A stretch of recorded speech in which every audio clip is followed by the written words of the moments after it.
যারা যারা বাঁচতে চান জীবনে লোটা কম্বল নিয়ে তারা দয়া করে যেখানে ইচ্ছে যান। তৃণমূলের রাজ্যসভার সাংসদ অভিনেত্রী কোয়েল মল্লিক পদত্যাগ করলে তৃণমূল সুপ্রিমো মমতা বন্দ্যোপাধ্যায় দলত্যাগী তৃণমূলীদের উদ্দেশ্যে বার্তা দিলেন, যারা যেতে চান তারা 21শে জুলাইয়ের আগেই চলে যান। বলে রাখি, প্রাক্তন রাজ্যসভা সাংসদ অভিনেত্রী কোয়েল মল্লিক 11ই জুন ইমেলের মাধ্যমে পদত্যাগপত্র পাঠিয়েছিলেন। কিন্তু ভারতের সংসদের নিয়ম অনুযায়ী রাজ্যসভার কোনো সদস্য পদত্যাগ করতে হলে তাকে সশরীরে চেয়ারম্যানের সামনে হাজির হতে হবে। সে কারণে ইমেলে পদত্যাগপত্র গ্রহণ করা হয়নি। পরে 16ই জুলাই কোয়েল মল্লিক রাজ্যসভার চেয়ারম্যান সিপি রাধাকৃষ্ণনের কাছে সশরীরে হাজির হয়ে ইস্তফাপত্র দেন। কিন্তু তারপরেই চমক, পদত্যাগের পর অভিনেত্রী কোয়েল মল্লিক বিজেপির শীর্ষ নেতা তথা কেন্দ্রীয় পরিবেশ মন্ত্রী ভূপেন্দ্র যাদবের সাথে সরকারি বাসভবনে বৈঠক করেন। এরপরেই প্রশ্ন উঠছে, কোয়েল মল্লিক কি তবে বিজেপিতে জয়েন করছেন? দেখলাম আর একজন এমপি,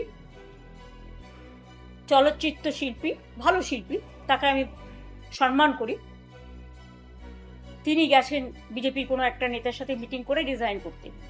আমি আপনাদের জ্ঞাতার্থে বলি, উনি আগেই ইমেল পাঠিয়েছিলেন এবং থ্যাঙ্কস টু হার যে আজকে উনি ফিজিক্যালি জমা দিতে গেছে।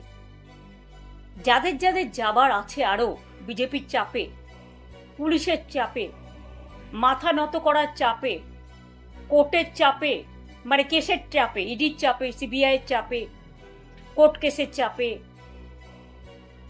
তারপরে হচ্ছে ভয়ঙ্কর ভয়ঙ্কর সিআইডি কেসের চাপে, সিবিআইয়ের চাপে, আইসিওসির চাপে, এসটিএফের চাপে, তাদের অনুরোধ করে বলবো, প্লিজ 21শে জুলাইয়ের আগে যার যা সিদ্ধান্ত নেয়া, যারা যারা বাঁচতে চান জীবনে লোটা কম্বল নিয়ে তারা দয়া করে যেখানে ইচ্ছে যান বিজেপির কথা শুনে।